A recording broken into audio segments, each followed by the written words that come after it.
Side question, does anyone ever try and game the system? Are there any of the students that try and start a little Ponzi scheme or an insider trading thing or anything? Absolutely. We have everything from and I'm not a technical developer wise, but you can sort of bring up the console and you can change the text on your screen. So we have the kids who make their bank balance $1 million sort of thing. One of my favorite sort of stories from a school was rocking up to a school office and a student was sent to welcome me. Walking back to the office and walking back to the class, sort of talking about what he's been up to, and he was explaining what he'd been up to in the class, and essentially he was a loan shark and he was preying on his classmates with high interest loans. So yeah, they're thrifty and they are entrepreneurial, absolutely. Welcome to Checks and Balances, brought to you by Partners Life. I'm Michael Vincent, this is James Blair, and today we've got Simon Brown, co-CEO of Banqer, to discuss, do Kiwis have the worst financial literacy in the world?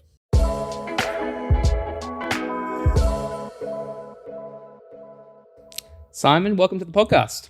Awesome. Thanks, Tim. It's a pleasure to be here. No worries. So tell us a little bit about Banqer. Yeah, so we're an online financial education provider. Mm-hmm. Predominantly, we work in schools throughout Australasia, and the approach we take is essentially a simulative one. So we transform the classroom into a virtual economy. Students have their own mock online bank accounts. They earn a fictitious wage. They pay class expenses. And then they'll learn about a variety of different financial concepts, just like you and I do in the real world, really. Yeah. Cool. I mean, how did the kids adapt to the environment, right? Learning those basic skills that probably their parents have never learned. Yeah, they get really into it. They engage well. I think for me, it's a lot about treating them as adults. They get to manage money. Fictitious, albeit they get to manage money like mum and dad do, particularly in the primary school space. So I think they get a bit of a thrill out of that. And in the secondary school space, they get taught a lot of stuff in schools. And I think for a lot of them, they can't see the relevance of some of it. But for financial education, they can. They get it. I'm going to use this after school. So they tend to get pretty into it. Yeah, and that's a really important point because, everyone kind of assumes, well, we always say it, right? One day you just meant to know how to buy a house, right? Yeah. No one teaches you how to buy a house. But if you take a step back from that around personal finances and the decisions you're making and, even your day-to-day budgeting, it just isn't really taught in schools at all. And it's kind of a huge gap. I guess the schools maybe think that parents are doing a good enough job. And then you assume that smart people, right? So we've got CEOs, business owners, doctors, lawyers who are making truckloads of cash. I tell you what, Simon, they could have done with Banqer because, people earn $1 million a year and spend $1 million a year. And I know the people listening will be like, that is completely insane. But the concept of if you can't manage $50,000 a year, you can't manage $1 million a year. If you can't manage a budget in a classroom, you've got no hope. Yeah, absolutely. Side question, does anyone ever try and game the system? Are there any of the students that try and start a little Ponzi scheme or an insider trading thing or anything? Absolutely. We have everything from and I'm not a technical developer wise, but you can sort of bring up the console and you can change the text on your screen. So we have the kids who make their bank balance $1 million sort of thing. One of my favorite sort of stories from a school was rocking up to a school office and a student was sent to welcome me. Walking back to the office and walking back to the class, sort of talking about what he's been up to, and he was explaining what he'd been up to in the class, and essentially he was a loan shark and he was preying on his classmates with high interest loans. So yeah, they're thrifty and they are entrepreneurial, absolutely. Get him on the podcast. Get him a lighthouse. Yeah. I love that. So how many schools are you in? How many kids are how many kids are using the Banqer system? Yeah, so we operate in primary and secondary schools throughout Australasia.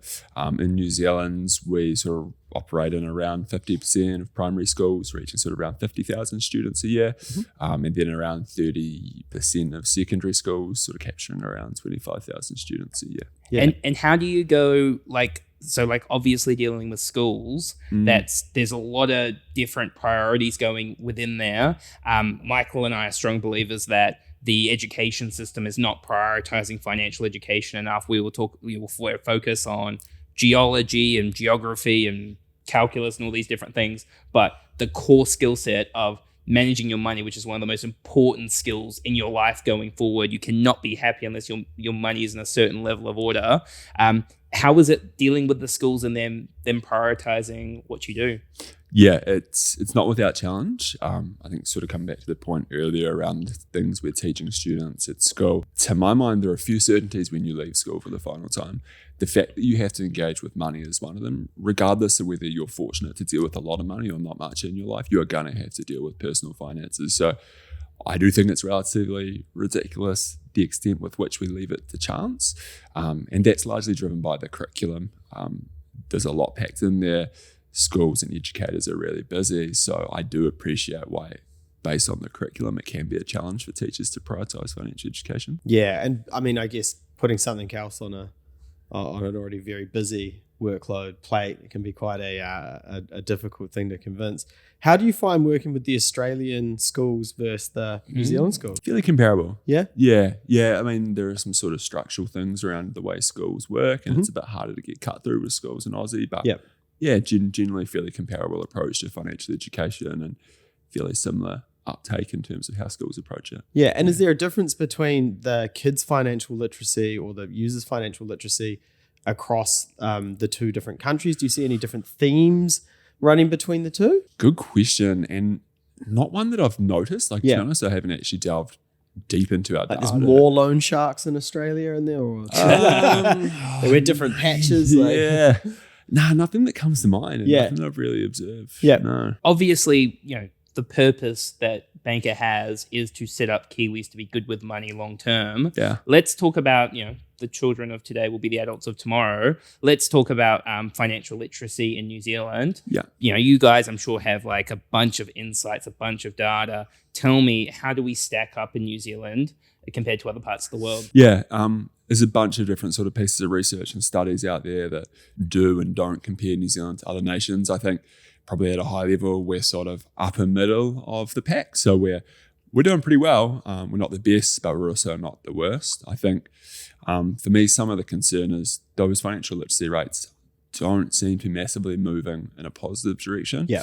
And there's also some inherent inequality in there as well, particularly around females and minority communities as well. And then do you see, in terms of the Banqer app, when those who, I guess, in the minority communities and those who may not have as a financial literacy to the level of others in the community, do you find that they adopt it more, or they enjoy it more, or get more out of it? How do you see that? We're really mindful of, I guess, reaching a broad spectrum of Kiwi. Yeah. We sort of go about that in different ways, making sure that we're reaching different geographical areas and different socioeconomic areas of the country. In terms of how people engage with the platform, I don't really see too much difference. Yeah. I mean, I think that's my earlier point.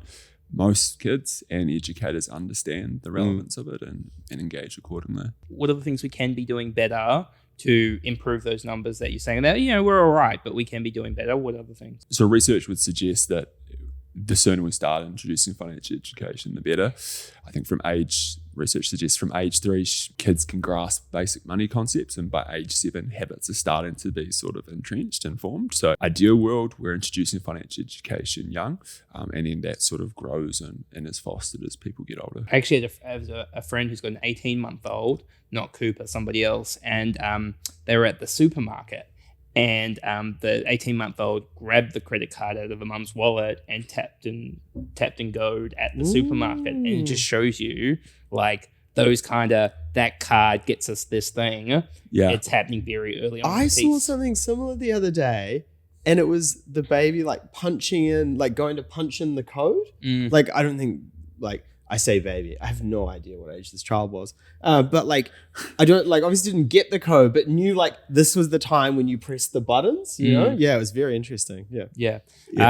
Okay, so getting in there as early as we can, starting to build those good habits. Yeah. How early, what age does Banqer start working with kids? What year in school? Yeah, so we sort of start around year 3 at the earliest. So that's sort of around 8-year-olds. It's probably not until sort of 9, 10 that it's more of our sweet spot in terms of how we approach into the financial education. Do you think those conversations should be happening even earlier, even at a very basic level? If we're saying they're starting to pick up their habits from 3. Yeah, absolutely. I think back in the day, not too long ago, students at those age would have been doing sort of money recognition exercises in terms of like, this is a $1 coin, this is a $5 note. Those sorts of lessons are probably of not as much relevance now, sort of to your point around that pay wave. But I think we should definitely still be introducing the concept of money and sort of those basic associated concepts. Yeah, I think the concept around debt and everything related to it, and sometimes it can be good, sometimes it can be bad. It was such a fundamental thing that kids need to learn. James and I many moons ago went into schools with Westpac, and there was like a zombie game we did, I think it was, and again, like the kids picked it up really well and like got to start to learn the concept of what is debt and how do you use debt. And that seems pretty, as I say that out loud, coming from a bank, that sounds really suspicious. But it was a positive learning tool, I swear. So James, before we continue, I have got a special announcement. Have you started sticking to your budget? Absolutely not. You finally made it as an after-hours DJ. I wish. And the thing is, we have got a brand new podcast partner, Partners Life. You mean the award-winning insurance provider with over 300,000 Kiwis insured? Yep, they're also a New Zealand-operated company, and they are passionate about increasing financial literacy amongst Kiwis. Sounds like a great match. Where can I learn more about them? Check out their website in our show notes below. Really thought DJ Magic Mike was going to be a global sensation for a second. So Simon, can you tell us, so we've got Banqer Primary, we've got Banqer High. Can you tell us about some of the other insights that you've had from working with these kids? We've done a bit of research around impact and the way we deliver financial education. So as I mentioned, that's taking a simulative approach, and we've seen from that approach it leads to increases in financial literacy. It also changes or influences behaviour and behaviour intentions as well. So when we sort of delved into the impact of delivering financial education by Banqer in secondary schools, we found that students, for example, reporting between starting and finishing having opened KiwiSaver accounts, and also having the intention of making voluntary contributions when they're older or paying down credit card debt, and also communicating increased confidence around making similar decisions later in life. That's a really important aspect of things, because the research sort of suggests increased financial confidence leads to increased financial well-being, which is obviously only a good thing societally. Yeah. Even just something as high level as like these kids going through school and then are picking their career, like the more you understand around money, the more you can probably start to understand around where your salary might be, and that blend between purpose and income and the life you want to live.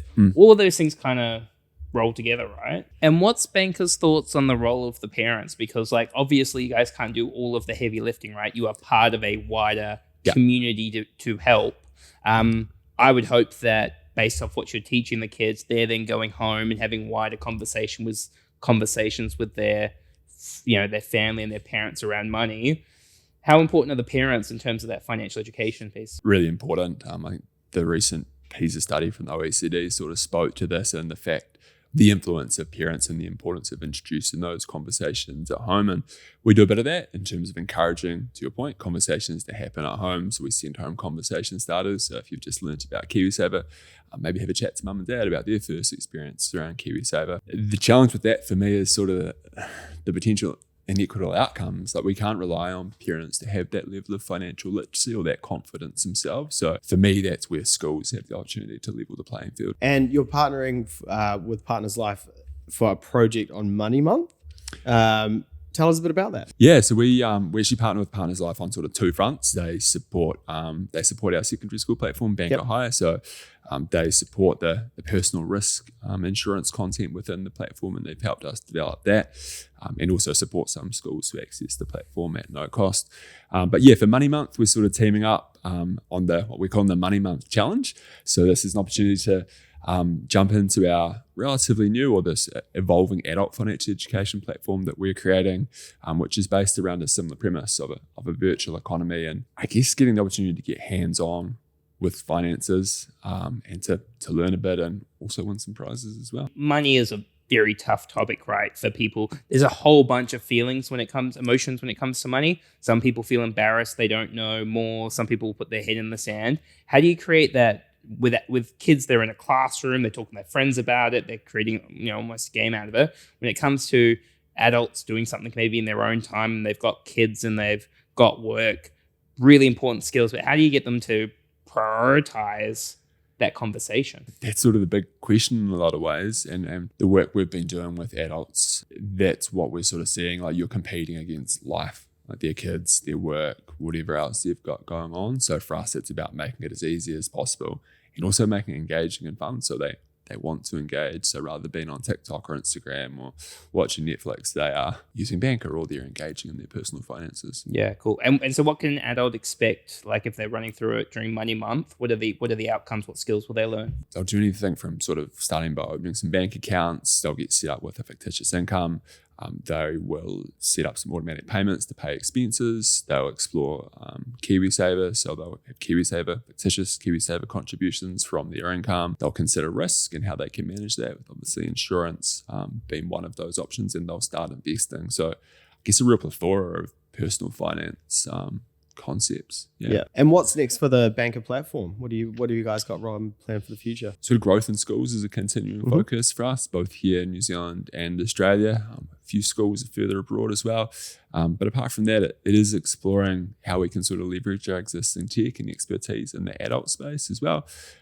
We see, adults are struggling as well with their personal finance and their financial literacy. So how can we support them to grow and develop? I mean, you made the example of, using coins and using notes. I think one of the problems now is we're almost getting detached from our money in terms of how easy it is with buy now, pay later, using credit cards, using personal loans.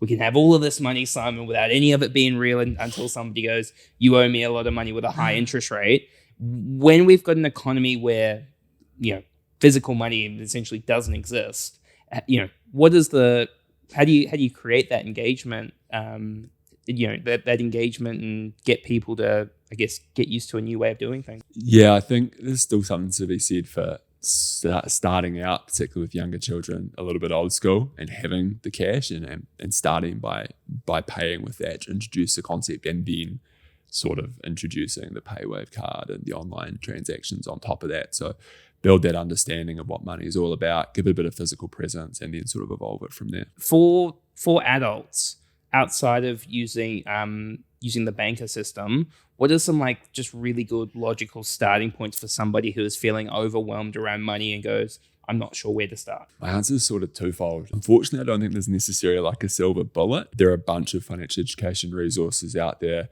and I sort of liken it to starting a new fitness regime. You've got to have the motivation and drive to want to do it, to go to the gym regularly or to engage regularly. But aside from that, and trying to be helpful, you think about your income and your expenses, identifying those, and starting by creating a really basic budget. I think it's something you guys touched on a recent episode around the things to make sure you've got lined up in your 30s, and budgets is one of those. And then starting to think about, of your expenses, what are genuine needs and what are wants. And I think that's particularly relevant at the moment. Yeah, I agree. I think there's so many key concepts to understand to make sure you're building your future, right? Money is just a tool to help you live the life you want to live. And if you can have the argument around whether money makes you happy or not. But I tell you what, if your money's not in a certain level of order, and you can talk to this Mike, you're never going to be happy, are you?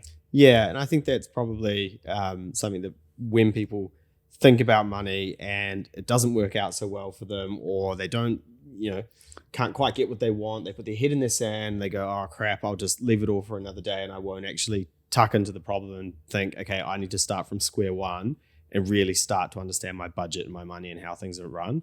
And I think that's a really common symptom of when people get overwhelmed with money, is they just put their head in the sand. Cool. So Simon, what are your thoughts around the future of financial education in New Zealand? Big question. To my mind, I sort of see it on a spectrum in terms of where financial education heads with, I guess, increasing influence of technology and AI. One end, in a slightly dystopian view, is that it dumbs us down, because AI can sort of manage our personal finances and do it all for us. I think the other end of the spectrum is that it leads to better educational outcomes, because there's greater alignment between sort of our desires and the way we want to learn and how financial education is delivered. I don't really know if I buy the AI piece when it comes to personal finances, just because so much of I think it'll make it easier. Yeah. And for those that do want the structure, it will work. But at the end of the day, so much of it's around people not having clear goals that they're working towards, understanding the implications of having the credit cards,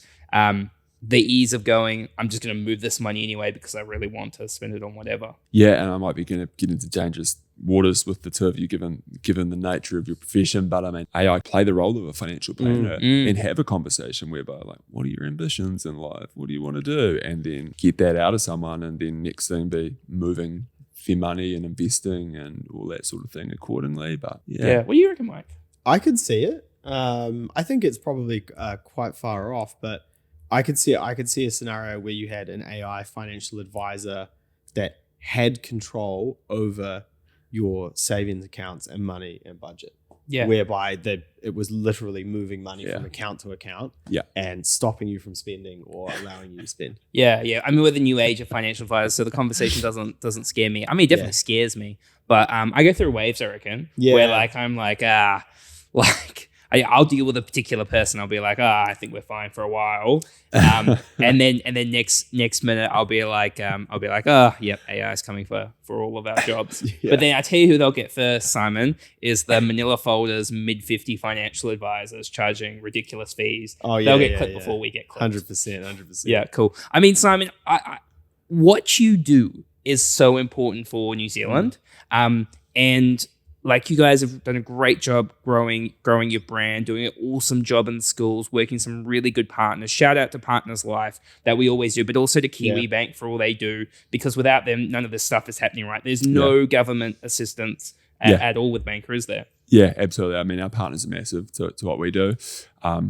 Kiwi Bank came on board a number of years ago now, and they backed us and they have done ever since. And then to have the likes of Partners Life come on board as well it's just been awesome. Yeah. Awesome. And you think about, like, you roll forward 5, 10, 15, 20 years, and you think about, I mean, I know you mentioned you've just ticked over 500,000 total students. The impact you're going to have on society, all of these kids growing up, then the roll-on effect to their children down the line, it creates a much more open conversation around money, which we advocate for all the time. You guys are doing amazing things, so well done. Awesome. Thanks, cool. Well, thank you very much, Simon, for giving us your time and coming along for the podcast. Much love to Partners Life for multiple reasons. Also, much love to Kiwi Bank for looking after Banqer and helping them out. Please subscribe to the podcast, give us a review, give us a like, and we'll catch you next time. Cheers.